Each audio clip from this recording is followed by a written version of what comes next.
미나상 곤니치와 기독교와 일본 문학 시간입니다. 기독교, 기리스도교, 또 일본 문학, 니혼 부은가쿠라고 읽으면 되겠죠. 네. 또 이번 학기에 여러분들에게 기독교와 일본 문학의 관련성에 대해서 강의를 하는데요. 대부분 한국어로 된 논문이지만 인용 부분은 다 일본어 원문이에요. 그 작가의 작품에. 그래서 작가를 하고 작가의 그 논문을 읽고 그 다음에 그 속에 들어있는 일본어를 또 공부하고, 그래서 여러분들이 이제 3학년, 4학년들이신데요. 네, 일본어 너무 한국어만 하면 또 일본어의 실력이 자꾸 줄어들어서 여러분들에게 조금 더 그 일본어를 잊지 않도록, 그리고 일본어 훈련도 필요하기 때문에 제가 원문에 대한 그러한 공부를 꼭 하려고 합니다. 네, 그래서 리스트를 한번 제가 지난번에는 말로만 했는데, 시마자키 도선 최초에 가장 먼저 기독교의 문학을 자기의 시집에 쓴 사람이에요. 지난 시간에 했죠. 시마자키 도선. 네, 1875년에 태어난 사람이라서. 예, 그 다음에 기타무라 도호코쿠와 기독교, 이 사람의 논문도 있어요. 네, 그래서 또 시간이 되면 이 사람의 논문은 철학적인 게 너무 많아서 로마서도 쓰고 했지만은 많아서 여러분들이 조금 그 철학적인 사고가 너무 어려울 것 같아서 또 제가 박사 논문에 이 사람의 재밌는 부분을 쓴 게 있어서 그것만 읽도록 하겠습니다. 네, 그래서 기타무라 도호코쿠로부터 시마자키 도서는 기독교 영향도 받았고, 그 다음에 신앙도 이제 여러 가지 그 영향을 많이 받았어요. 그리고 기타무라 도호코쿠가 죽은 다음에 자살을 했는데, 죽은 다음에 이 사람의 모든 그 작품을, 유작을 다 모아가지고 전집을 만들었어요. 시마자키 도선이. 그래서 기독교 문학의 역사 속에, 그 기독교 문학사라고 할 수 있겠죠. 그런 역사 속에 이제 기타무라 도호코쿠가 들어가죠. 먼저 들어가죠. 그러나 아주 특별히 굉장히 그 세상에 알려질 만한 그러한 것들이 많지 않아서 일단은 이분에 대해서는 다음에 좀 하겠습니다. 또 오늘은 이제 두 번째로 나츠메 소세키라고 하죠. 나츠메 소세키, 나츠메 소세키 좀 길게 읽으셔야 돼요. 문예 속에 기독교를 고찰하고, 그 다음에는 이분이 굉장히 자기가 이제 곡고로라든가 여러 작품을 쓴 가운데에 기독교적인 흔적이 남아 있어요. 그거를 발췌를 해서 원문 읽기 연습을 할 겁니다. 그래서 나츠메 소세키 인용된 원문을 또 여러분들에게 프린트 파일로 다 저기 해서 여러분들이 불편하지 않도록 그 좀 읽어 드리겠습니다. 근데 굉장히 나츠메 소세키는 정말 여러분들이 일본 사람과 이야기할 때 또 여러 사람들과 또 일본 회사에 취직하거나 했을 때 시마자키 도우선, 기타무라 도우고고, 나츠메 소세키 이렇게 얘기를 하면 굉장히 일본어 공부를 잘했다고 하세요. 근데 일본 사람들도 굉장히 존경하고 또 아주 작품을 또 아주 깊이 읽는 그러한 중학교, 고등학교의 교과서에 다 실려 있으니까 그래서 유명한 사람입니다. 네, 천행짜리의 그 사진으로 나왔었던 나츠메 소세키. 예, 네. 그래서 문예를 원서 읽기를 또 하겠습니다. 네, 우리가 15주 중에서 네, 빠짐없이 중간고사, 기말고사 빼면 13번을 하면은 충분히 이거를 틈틈이 다 읽을 수가 있습니다. 네, 그래서 자료는 다 준비해 놨으니까 여러분들이 한번 이번 학기에 일본의 기독교인은 대부분 인텔리가 많은데 그 가운데서도 그죠? 기독교인 가운데서도 그 작품을 이렇게 문학을 통해서, 글을 통해서 전도, 일본어를 전하는, 일본의 기독교를 전하는 그러한 역할을 하는 사람들이 있었다라는 정도만 알더라도 여러분들의 교양이라든가 일본어의 또 그 레벨이라든가 그런 것들이 많이 좀 좋아지리라고 생각합니다. 네, 그 다음에 나츠메 소세키의 이제 문예의 원서를 읽고요. 나자에 오사무, 그죠? 제가 아주 제일 좋아하는 작가인데요. 나자에 오사무는 그저 사키, 우리도 저기 자매학교 맺었죠. 히로사키, 거기 출신이에요. 그래서 나자에 오사무의 문예 속의 기독교 고찰. 이 사람은 세례를 받은 적이 없어요. 나츠메 소세키도 세례 받은 적이 없어요. 나츠메 소세키는 불교 신자죠. 네, 그래서 이런 사람들이 기독교의 신앙 고백을 하지도 않았고, 그 다음에 세례도 받지 않았음에도 불구하고 그냥 성경을 열심히 읽다가 보니까 성경을 마치 교양의 필독 도서처럼 읽잖아요. 일본 사람들은. 그러다 보니까 성경 속에 나온 것들이 너무나 가슴에 와닿고 자기도 모르는 사이에 죄의식이 생기게 되고, 그 다음에 신에 대한 신의 존재를 느끼게 되고, 유일신 하나님에 대한 어떠한 그러한 것들을 깨닫게 되는 그러한 작가들입니다. 감히 다자이 오사무나 나츠메 소세키를 기독교 작가, 기독교인이라고는 칭하지 않습니다만, 그들의 문학 속에서 그저 이렇게 나타나 있는 흔적과 그 다음에 투영된 그림자, 이런 것들을 우리가 좀 살펴보는 것도 일본인을 이해하고 일본을 이해하는 데 도움이 되리라고 생각해서 이런 어프로치를 했습니다. 네, 그래서 나자이 오사무의 문예 원서 읽기는 정말 재미있는 게 많습니다.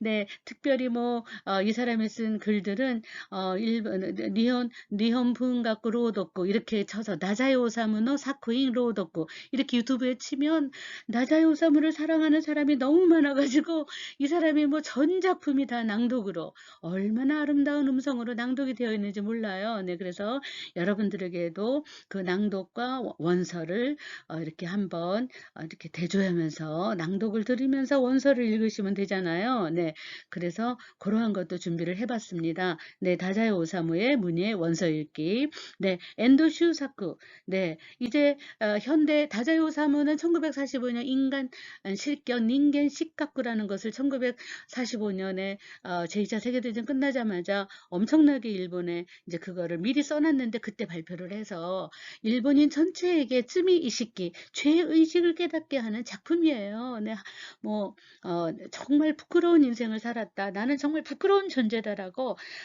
그러한 고백 속에서 나오는 다자이 오사무의 인간 실격.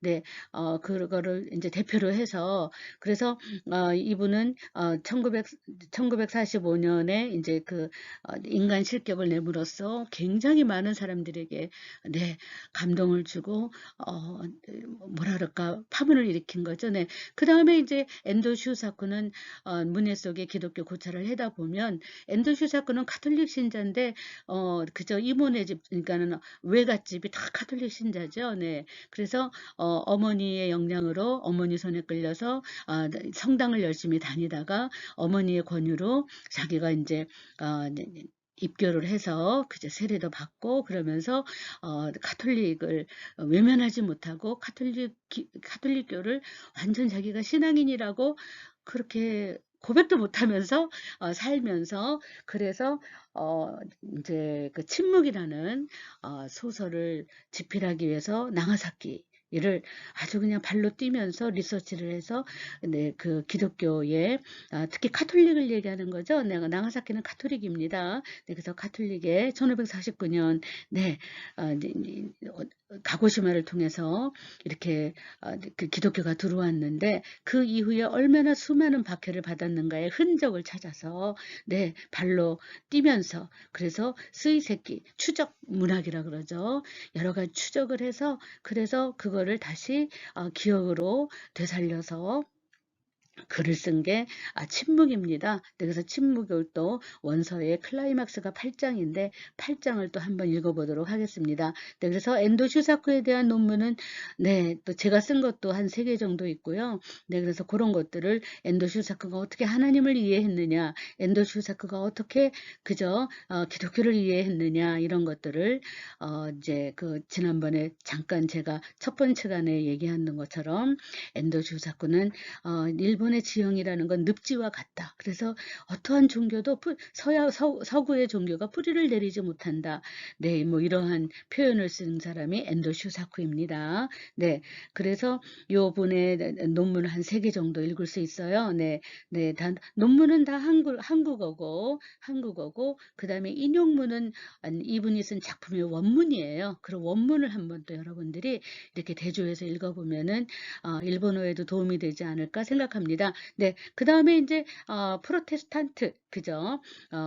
그 개신교, 기독교죠. 우리가 성결교 이런 것처럼 장로교, 성결교, 감리교, 네, 침례교 이런 것들이 다 그죠? 로마 가톨릭교의 부패로 인해서 네, 이제 새롭게 기독교가 고쳐져야 된다, 개선돼야 된다 그런 걸 해서 개신교가 나왔다 그랬잖아요. 그래서 미우라 야코의 문예 속의 기독교 고찰. 네, 이분의 논문을 한 2개 정도만 살펴보면 굉장히 좋은 이분의 기독교의 사상.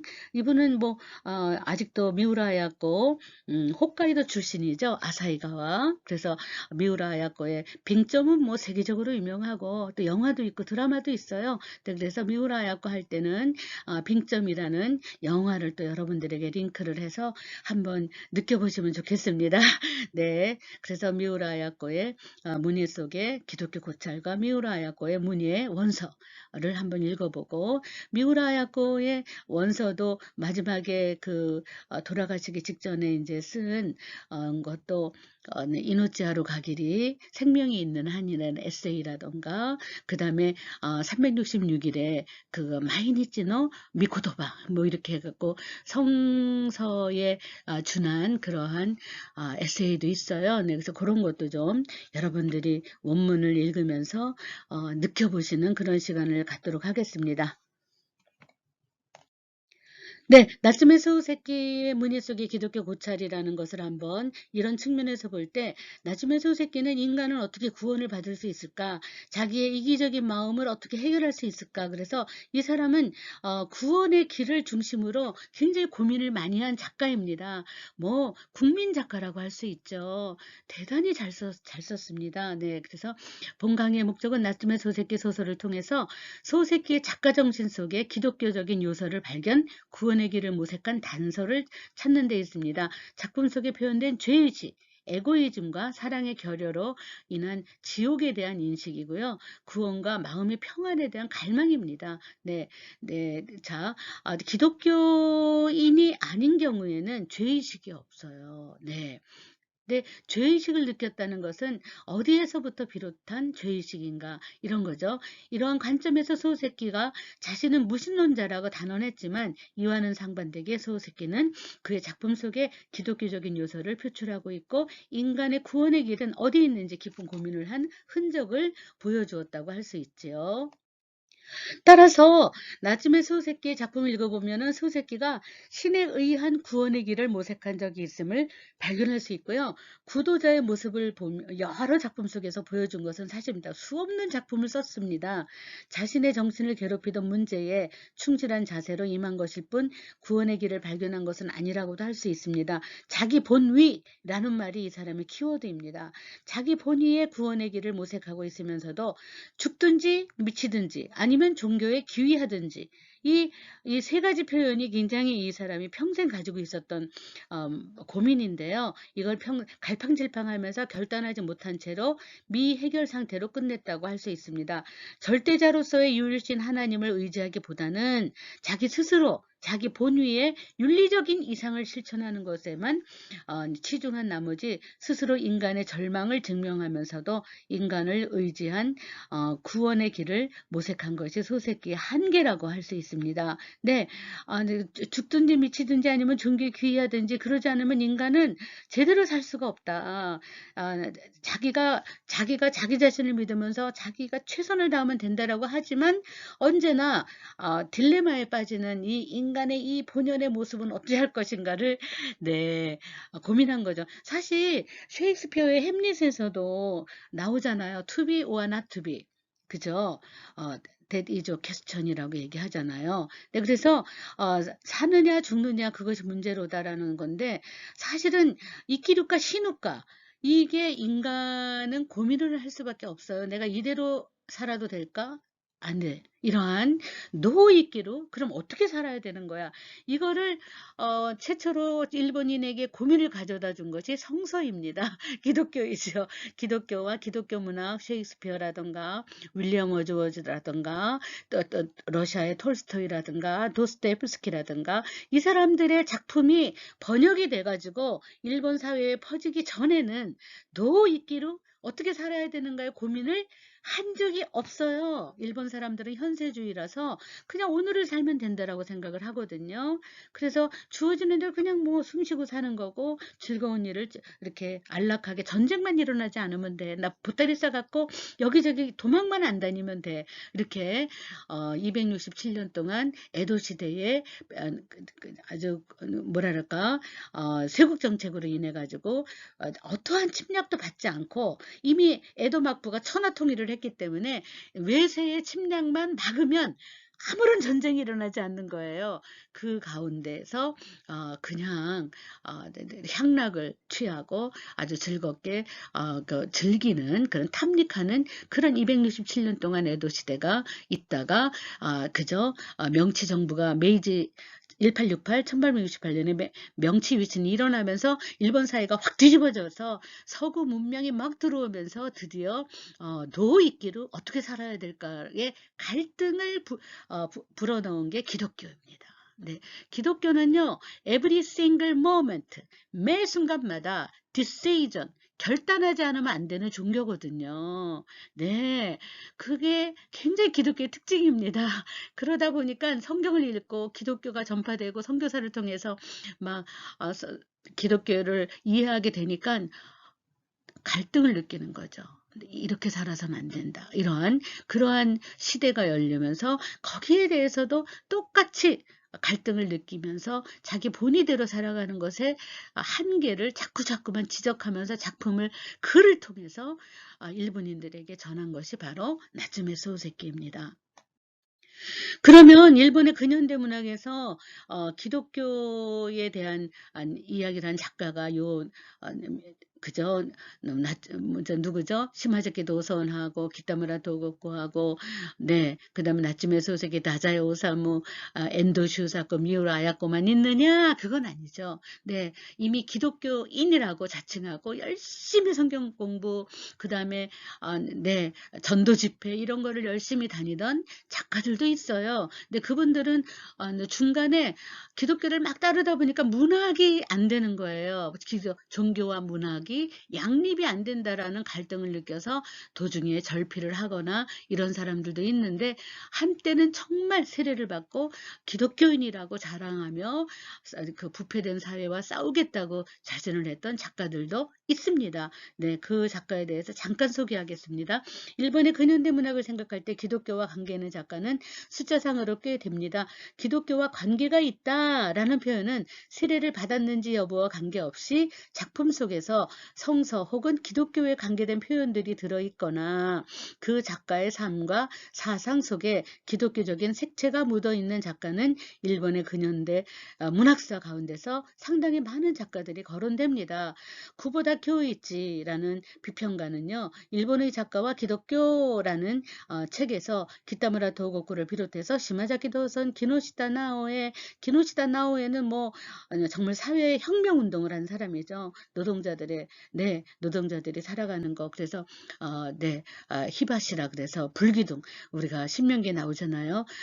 구름기둥 낮에는 구름기둥 밤에는 추우니까 불기둥으로 유대민족을 지켰다라는 그런 것으로 가난에 찌들어 있는 하층민에게 어떻게 하면 하나님의 은혜를 갖다 줄 수 있을까 이런 거를 막 노동자 입장에서 쓴 사람이 기노시다 나오예요. 네, 그래서 기노시다 나오에 근데 마사무네 하쿠조, 마사무네 하쿠조, 선교사에게 세례를 받고 열심히 기독교를 믿었지만 그 기독교를 믿는 가운데 한편에 기독교의 그저 퓨리타니즘, 그죠? 아주 청교도, 아주 철저한 금욕주의 뭐 이런 것을 막 강조하는 퓨리타니즘이 들어오니까 자기의 육체적인 어떤 욕망이라든가 문학적인 상상이라든가 뭐 이런 것들을 어찌할 수가 없어서 네, 마사무네 하쿠조는 도중에 또 그만두는 그런 게 있었죠. 아리시마 다케오, 네, 구니키타 도포 아리시마 다케오는 엄청난 사무라이의 부잣집 아들이죠. 네, 네, 이렇게 아리시마 다케오는 드디어 내가 내가 기독교를 믿고 나서 내가 머리가 띵해지고 골이 너무 아프게 됐다. 네, 뭐 이러한 우마레 이즈루 야마이 그죠.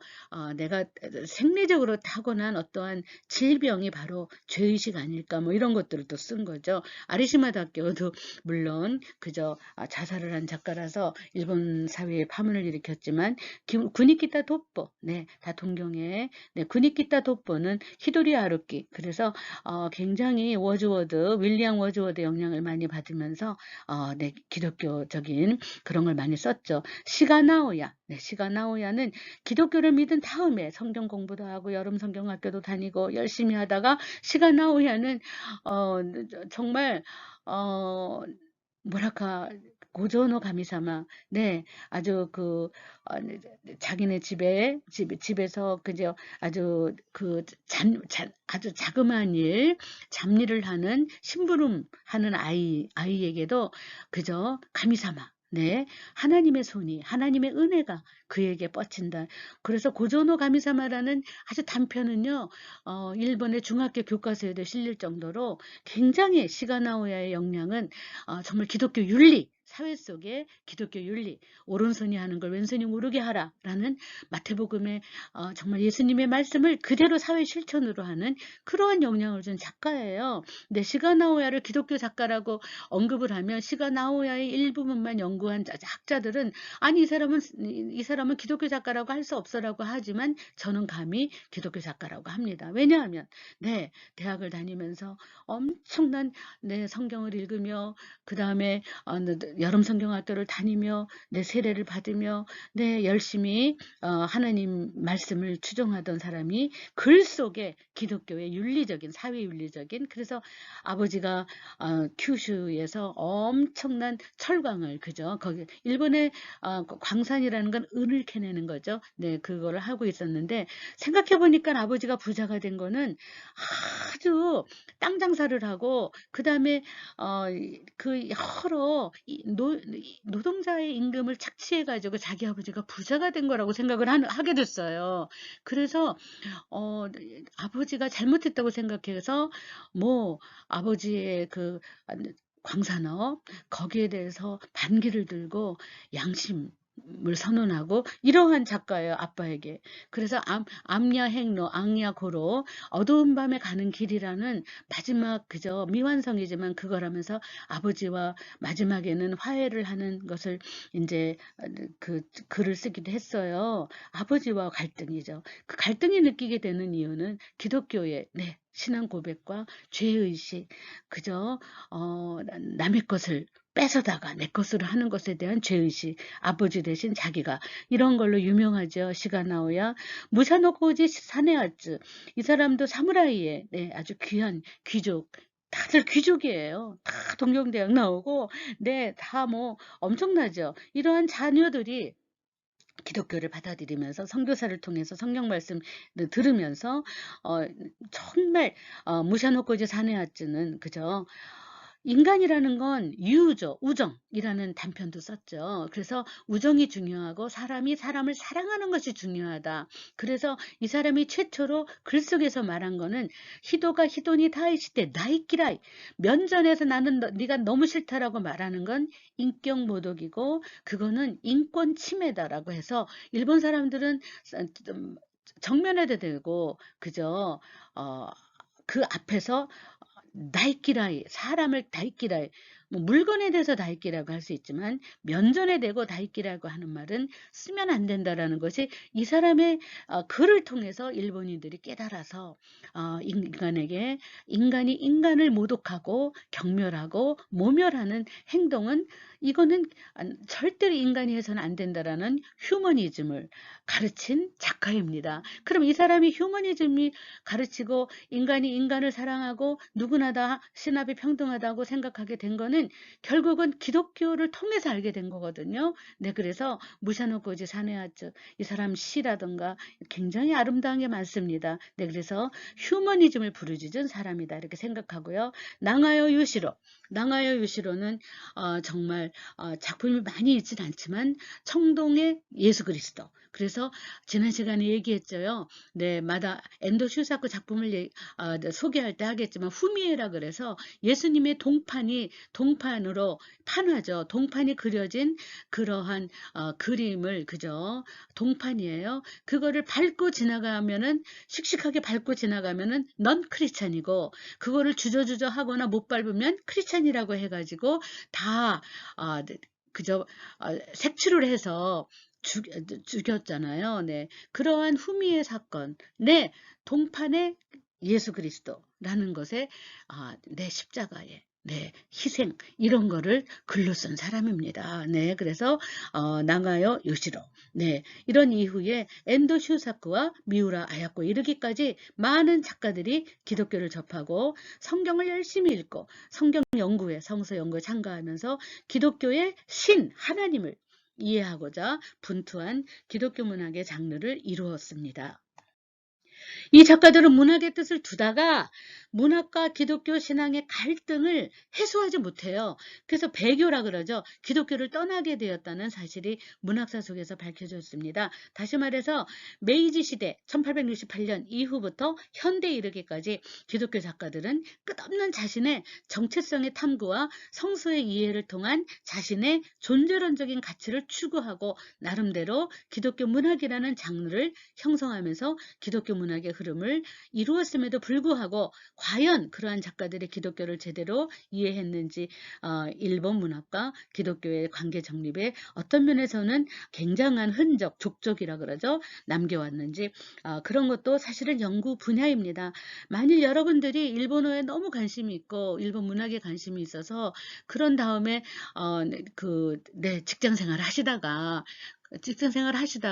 32살 이전에만 도시샤 대학에 석박 공통 과정이라던가 거기 가시면 32살, 32살 이전에 입학만 하면은 풀 스칼라십이에요. 누구나. 네, 유학생들. 네. 그래서 우리 딸도 32살 이전에 갔기 때문에 대학원에서 일전도 학비를 낸 적이 없어요. 네, 도시에서 지금 교수를 하고 있습니다만, 네, 여러분들, 그래서 직장 생활 하시다가, 네, 일본어를 정말 잊지 못하겠다. 그러면서 여러분들이, 크리스찬인 친구들은 기독교 문학을 연구해 보세요. 굉장히 정말 심오합니다. 근데 일본에 제가 이제 도시사 대학에서, 교수로 이제 있을 때는 바로 기독교 문학의 일본 기독교 문학 학회에 갔었어요. 엄청나게 큰 학회입니다. 근데 우리나라는 기독교가 그렇게 많음에도 불구하고 기독교 문학회라고 열지도 않아요. 네, 그래서 저는 좀 씁쓸한데 그 기독교 문학회에 갔더니 그냥 서양 문학과 모든 문학에 기독교 문학을 다루는 학자들이 다 온 거예요. 그 가운데 일본 문학과 함께 한 번 학회 갔는데 학자들만 30명이 모인 거예요. 네, 그래서 저는 시마자케 도서원의 기독교적인 흔적이라던가 뭐 이런 것들을 발표했었는데, 네, 한국의 일본어 학자가 그저 기독교 문학을 한 거는 제가 처음이에요. 네, 그래서 여러 가지로 그 일본의 기독교를 좀 이해하고만 일본인을 이해할 수 있고 일본인에 대해서 자비심과 긍휼도 느낄 수 있고 일본인 친구에 대해서 네, 나다메 때 위로도 할 수 있고 이러한 것들이 되지 않나 이런 생각을 합니다. 네, 그래서 여러분들 이렇게 아니, 인생은 길어요. 굉장히 오래 살아야 돼요. 그런데 뭐 그냥 다람쥐 쳇바퀴 돌 듯한 그냥 직장 생활만 수십 년 하는 건 지루할 수도 있어요. 네, 그래서 열심히 졸업하자마자 2, 3년 열심히 돈 벌어서 엄마 아빠한테 효도 좀 하다가 네, 또 이제 좀 인생은 좀 다채로워야 되니까 대학원도 좀 가시고 네, 저는 뭐 네, 그죠. 일본 문학으로 다시 시작한 대학원을 가서 한 거는 40세 애들 다 키워놓고 40세에 갔어요. 네, 40세에 한국에 나와가지고 일본에서는 영문학을 했고, 또 영문학을 하다가 보니까 일본인을 이해하는 게 영문학을 통해서 이해하는 것보단 일본 문학을 좀 해서 일본인을 이해하고 이런 걸 가르쳐야 되겠다 생각해서 제가 40살에 네, 다시 네, 이렇게 일본 문학으로 석박사를 했습니다만 여러분들 인생이 정말 길어요. 그러나 그 긴 인생을 단조롭기보다는 다채롭게 자기가 자기 인생을 만들어가는 거니까 행복은 뭐 내가 만들어가는 거지 누가 주는 건 아니거든요. 아무리 핸섬하고 돈 잘 버는 남편 얻었다 한들 그 사람이 나에게 주는 행복은 아니에요. 나는 나로서 나답게 와다시 라시쿠 이끼루 이런 것들을 할 때 훨씬 더 생산적이고 그 다음에 또 남편도 굉장히 와이프를 존경하게 되고 또 자녀들도 엄마를 존경하게 되고 그런 가운데서 여러분들의 청춘은 굉장히 빛날 수 있고요. 인생은 정말 다채로워질 수 있습니다. 그래서 도시차 대학에 관한 대학원을 가시면 돼요. 근데 대학원은 외국인 유학생에 대해서는 아주 문이 많이 열려 있어요. 네, 여러분들 정도 일본어라면 언제든지 갈 수 있고 1급만 따 있으면 되죠. 네, 그래서 그렇게 인생을 좀 다채롭게 꾸밀 수 있고 다녀오시면 일본 문학이나 그 다음에 미디어 학부에도 저랑 똑같이 연구하는 일본 근대문학을 하시는 사에키 준코라는 교수님도 계세요. 네, 그래서 그런 분들을 또 만나서 좀 다채로운 인생을 사시면은 여러분들에게 좋지 않을까 이런 생각을 좀 잔소리 같지만 해봅니다. 만날 수가 없어서 네, 제가 네, 구체적인 상담을 못 해드려서 네. 네, 세례도 받지 않고 교회도 다니지 않은 나츠메 소세키를 기독교 작가라고는 할 수 없죠. 네, 소세키가 기독교 유일신 사상을 완전히 받아들이고 이해했다고도 할 수 없죠. 그러나 이러한 관점에서도 나츠메 소세키와 기독의 관련성을 찾아내서 논한다는 것은 어려운 작업이라서 저는 그의 삶과 그 소세키가 성경을 읽고 기독교적 묘사를 한 흔적들을 찾아내서 기독교의 절대자, 하나님의 인식, 기독교의 구원의 접점을 찾아내려고 저는 원서를 여러 작품을 읽어봤습니다. 소세키의 삶과 작품 속에 이 사람은 특별히 자아추구, 네, 자아추구 정신과 서구의 신개념이라는 거는 God이에요, G-O-D. 그래서 유일신이에요, 유일신. 그런데 일본은 다신교잖아요. 네, 그래서 굉장히 가미가미죠. 서구는 가미. 일본은 가미가미 이렇게 얘기합니다. 일본은 신들 이렇게 하고 서구의 신은 신 이렇게 얘기하잖아요. 네, 그래서 신의 개념과 기독교의 제의식이 어떠한 형태로 그의 문학 속에 투영되어 있는지 분석해보는 것도 여러분들에게 남의 글을 읽는 시선이라든가 관점을 키울 수 있는 크리티컬 리딩이라고 그러죠. 비평적인 읽기 연습에 가능하지 않을까 이렇게 한번 생각해서 여러분들에게 제안해 봅니다.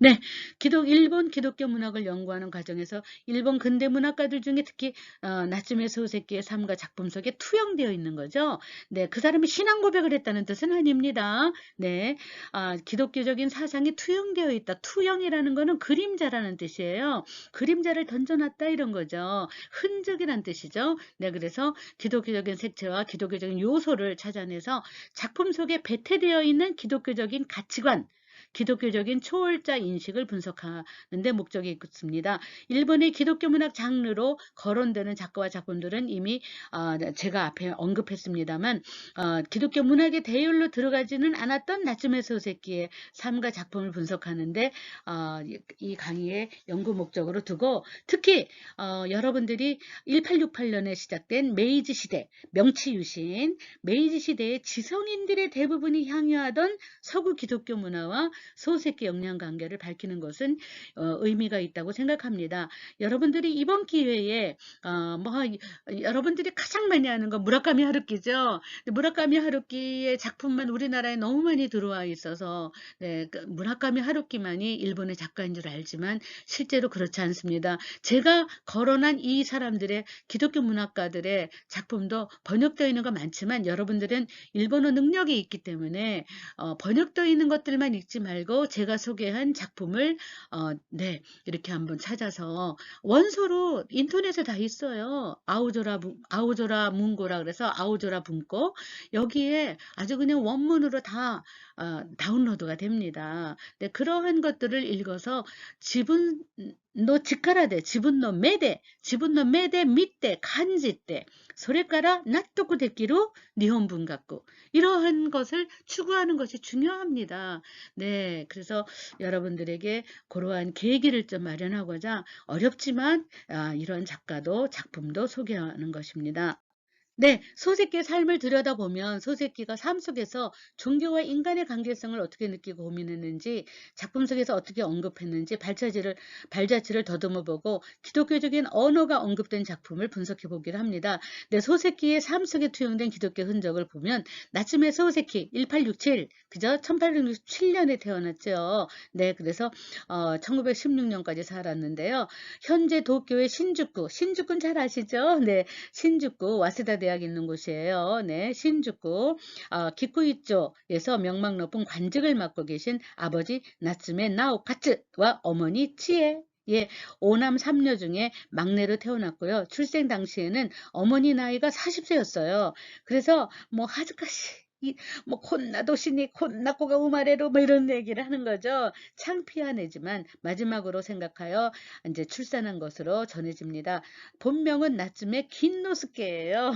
네, 나츠메 집안은 그저 쿠사와케 나누시라는 호칭을 받을 정도로 에도 시대 황무지를 개척하여 개간하여 마을을 잃은 아주 격식 높은 가문입니다.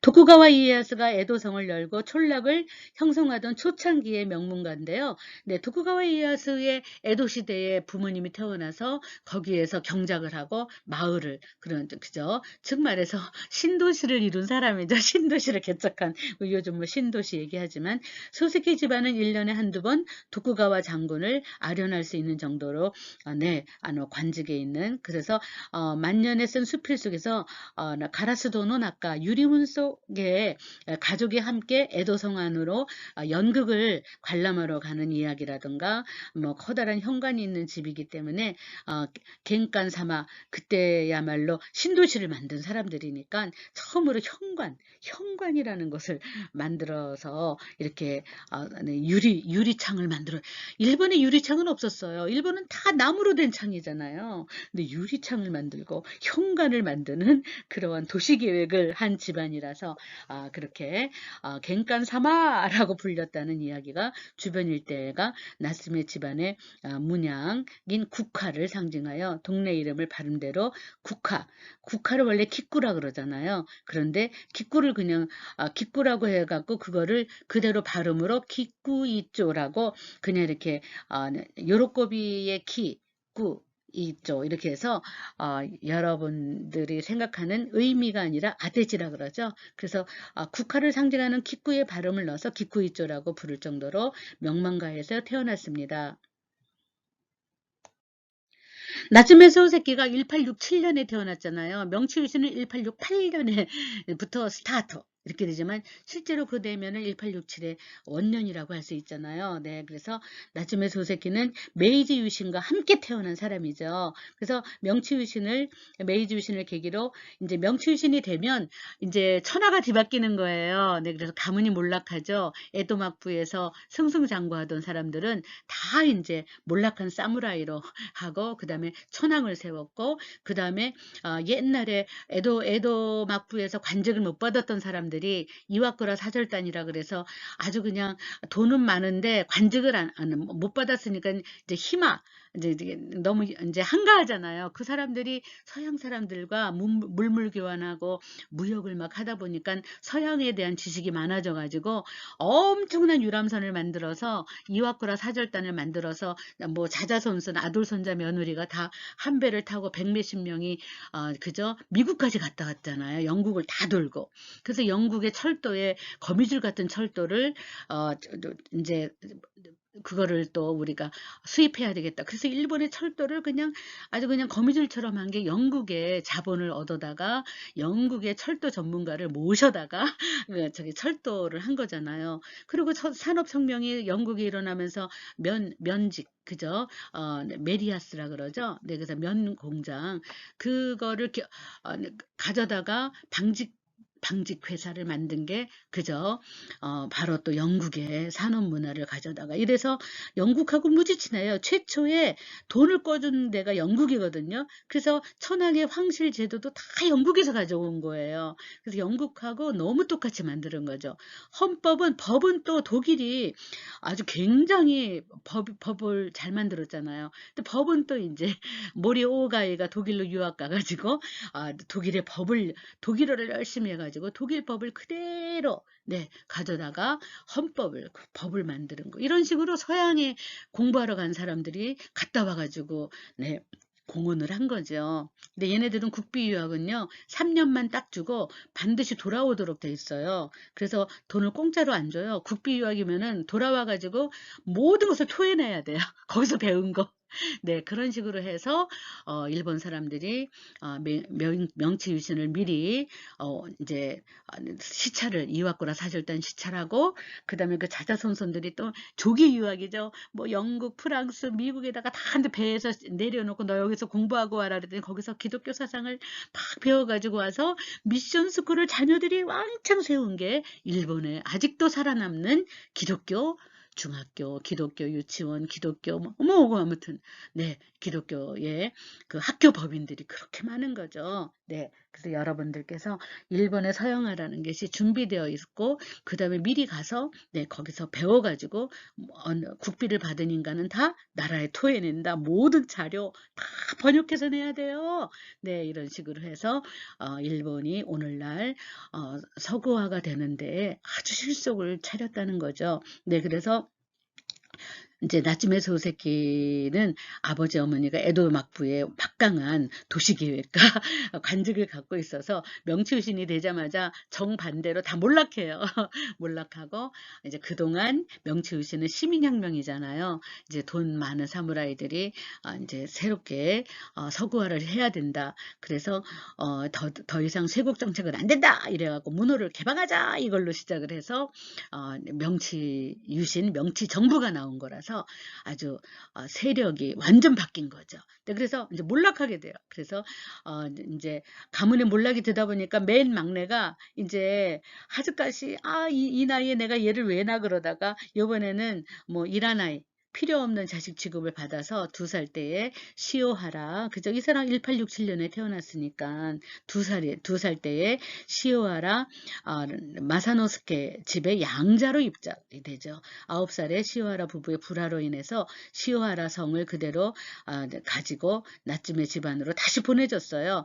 소새끼는 오랫동안 자기 친부모를 조부모로 알고 지냈어요. 너무 막내로 태어나고 14살 때 생모가 세상을 떠나자 소새끼는 중학교를 중퇴하고 한학의 교실 아직도 니쇼 각셔라고 동경 한복판에 있는 대학입니다. 여기는 한문 중심의 대학이죠. 네, 그래서 한학 중국의 학문 한학이죠. 네, 니쇼 각셔에 진학해서 양명학과 한문학을 공부했어요. 16살에 영어를 접하고 대학 예비고에 합격하여 하숙 생활하고 큰형 작은형이 사망하고 셋째 형의 방탕으로 나츠메 본가로 원적 복귀되었습니다. 그러니까 형들이 죽고 그러니까 또 가문을 잇는다고 얘가 이제 다시 복귀되었죠. 그래서 원적 복귀 때 양아버지 시오하라는 양육비를 140엔 청구하여 받았다. 그런데 이 돈이 140엔이면은 지금으로 말하면은 뭐 한 1000배 정도 되는 거니까는 굉장히 많은 돈을 얘기하는 거죠. 예. 부친의 생전 유언은 나중에 소새끼가 집안의 부동산을 양도받기로 되어 있었어요. 유서에. 그래서 생부의 사후에 친척들에게 다 빼앗겨서 유언이 이행되지 못했던 경험을 한 거예요. 그렇기 때문에 소새끼 작품에는 친척에게 강탈당한 재산에 대한 이야기를 주제로 한 작품이 진짜 많아요. 네, 그래서 1890년에 동경제국대학 영문과에 이제 수업료 면제생 특대생이라 그러죠.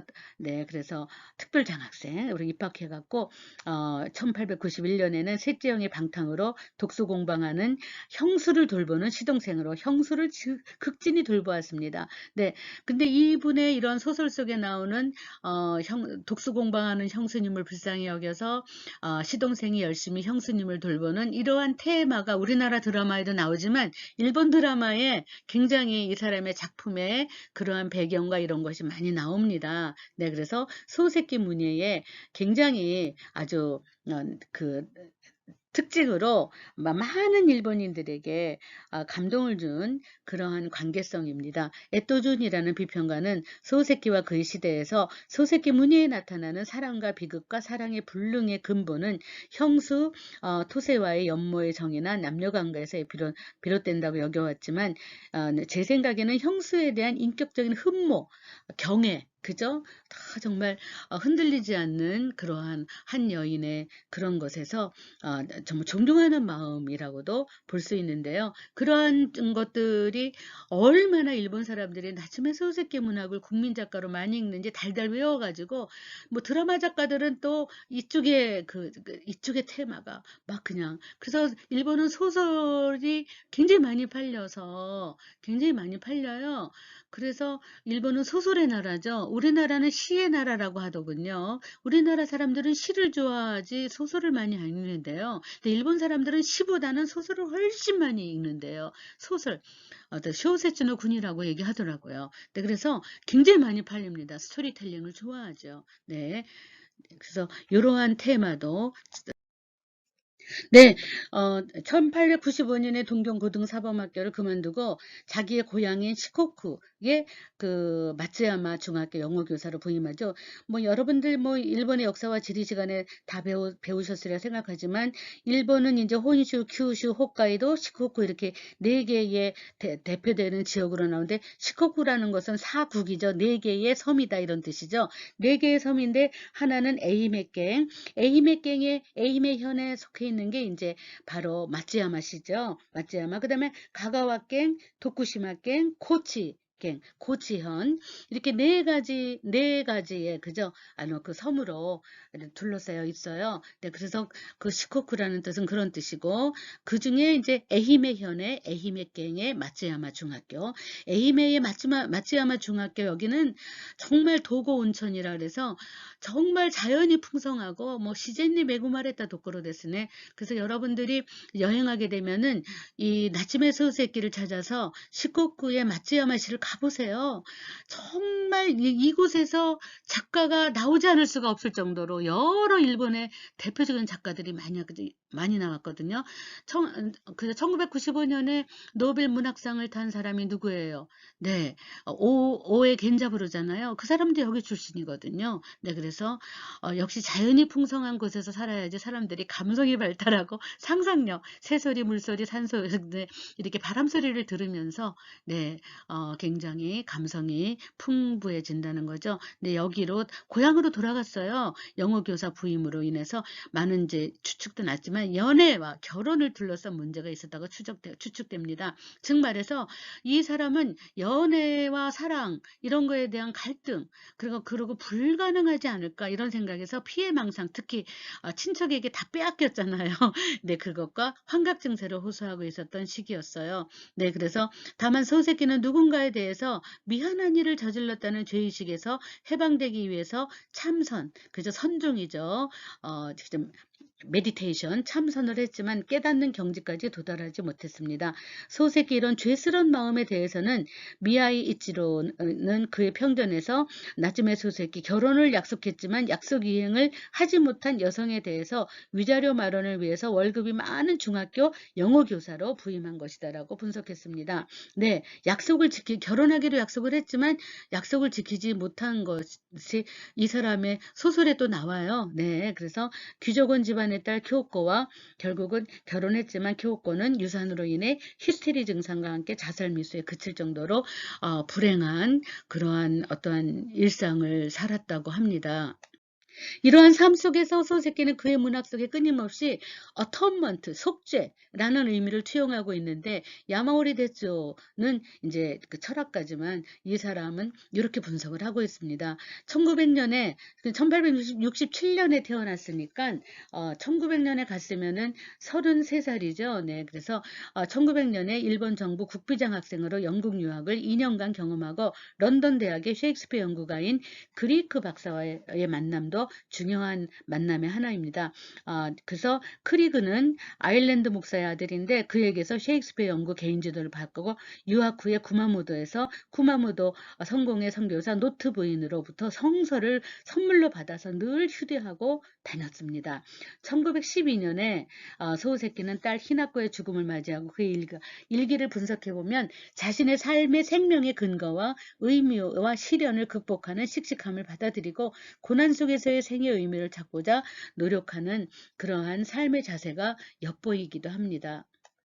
성서가 가르치고 있는 복음의 소리, 욥의 이야기, 다윗 이야기 이런 것들 소세키의 고뇌가 그려져 있다고 볼 수 있습니다. 당시 소세키는 아우구스티누스의 참회록, 토마스 아켄피스의 그리스도를 본받아 를 읽고 있었음을 알 수 있고요. 비록 소세키가 기독교나 교회와의 직접적인 접촉을 갖지 않은 작가이지만 그의 남겨진 작품을 읽어보면 이 사람이 기독교의 사상을 접하고 있었다. 그래서 소세키가 기독교의 수용과 단절을 거듭하면서도 갈등하는 암시적인 표현을 이제 발견할 수가 있습니다. 소세키 일기와 서간문, 단상과 소설 속에서 기독교에 대한 비판적인 언질도 쉽게 발견할 수 있어요. 이것은 1905년에서 1906년경의 작품인데요. 네, 읽어보면 자기 자신을 버리고 신을 향해서 달려가는 인간은 신의 노예일 뿐이다 라는 표현으로도 아주 굉장히 기독교에 대해서 두려움을 갖는 거죠. 자기를 버리고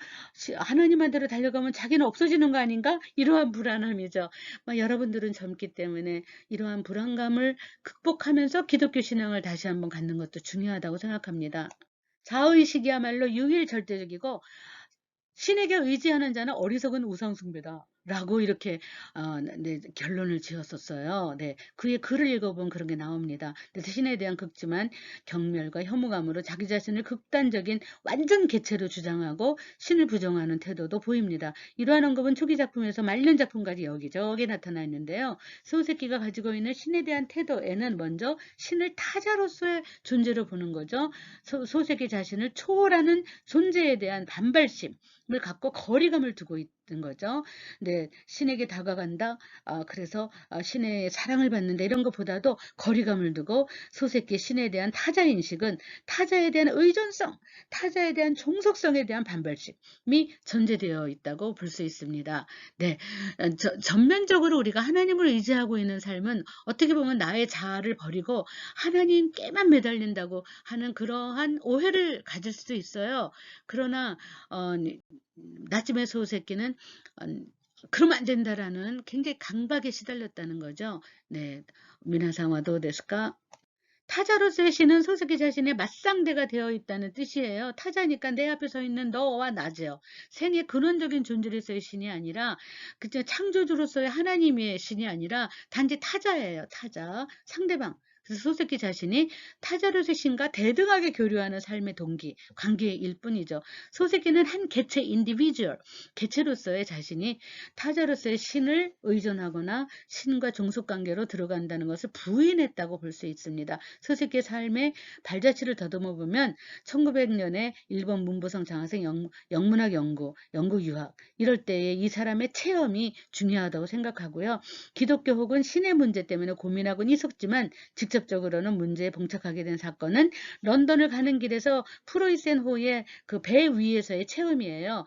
근데 배 위에 선교사들이 많이 탔어요. 그래서 소새끼가 신을 언급할 때는 God, God, 유일신 하나님, 즉 기독교 일신교의 신을 가르치는 것으로 생각하셔야 될 거예요. 그때에 그 배에 타고 있는 선교사의 질문을 받거든요.